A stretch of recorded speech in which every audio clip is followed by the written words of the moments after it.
नमस्कार, मैं Satyendra Kumar Sharma, typing instructor, TCAB NI EPVD Dehradun से Hindi braille shorthand dictation class में आपका स्वागत करता हूं। तो शुरू करते हैं।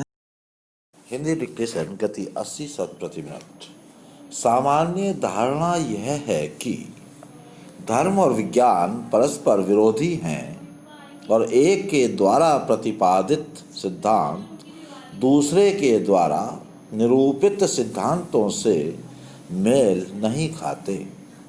वैज्ञानिक विचारधारा तथा धार्मिक विश्वासों के बीच समन्वय स्थापित करने की चेष्टा करने वाले साधारणतः इस निष्कर्ष पर पहुंचते हैं कि वे दोनों में से एक का ही अवलंबन कर सकते हैं।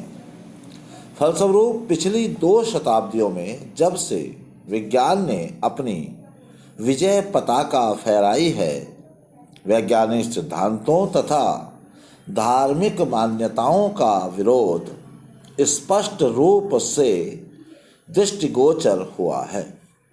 वैज्ञानिक आविष्कारों का तब तक विरोध नहीं हुआ जब तक इनका क्षेत्र धर्म की परिधि में आने वाले विषयों से बाहर रहा, परंतु जब वैज्ञानिकों ने सृष्टि की रचना संबंधी धार्मिक मान्यताओं से भिन्न सिद्धांतों का प्रतिपादन किया तथा नए नए रहस्योद्घाटन किए, तो उन्हें धर्माचार्यों तथा उनसे प्रभावित शासकों का कोपभाजन बनना पड़ा।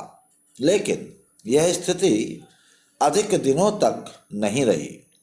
विज्ञान के सिद्धांत प्रमाण एवं तर्क पर आधारित होने के कारण जनमानस की जिज्ञासाओं को शांत करने में अधिक सफल हुए और धर्म के पहरेदारों को अपना आक्रामक रवैया छोड़कर रक्षात्मक प्रयासों तक ही सीमित रहना पड़ा।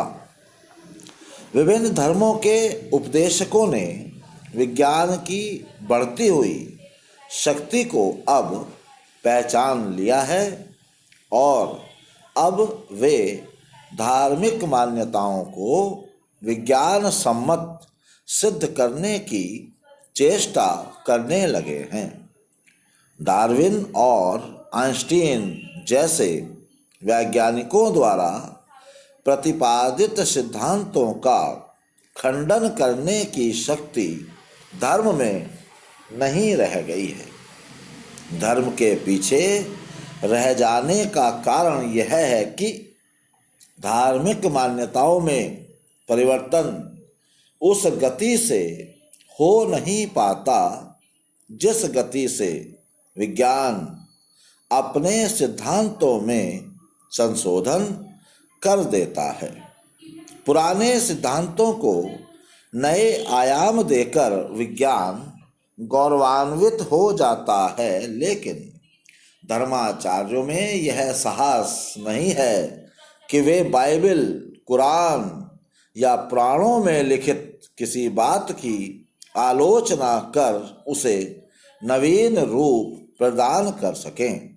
अपनी जड़वादी प्रवृत्ति के कारण ही धर्म पराभवोन्मुख है और उसके प्रति लोगों में अनास्था बढ़ रही है। जहाँ तक सत्य की बात है, वह सर्वदा शाश्वत, अनश्वर तथा अपरिवर्तनशील होता है। इसी आधार पर धर्म की तरफदारी करने वाले धार्मिक मान्यताओं को अपरिवर्तनशील एवं शाश्वत मानते हैं। लेकिन यह एक तथ्य है कि अनंत, अविकारी एवं शाश्वत सत्य को मानव का परिमित मस्तिष्क पूर्ण रूपेण नहीं ग्रहण कर पाता। मानव मस्तिष्क अपनी विकसित अवस्था व समकालीन विचारधारा के अनुरूप तथा समय एवं स्थान की सीमाओं से आबद्ध होकर सत्य के एक क्षुद्रांश को ही ग्रहण कर पाता है। तो आज के लिए बस इतना ही। धन्यवाद।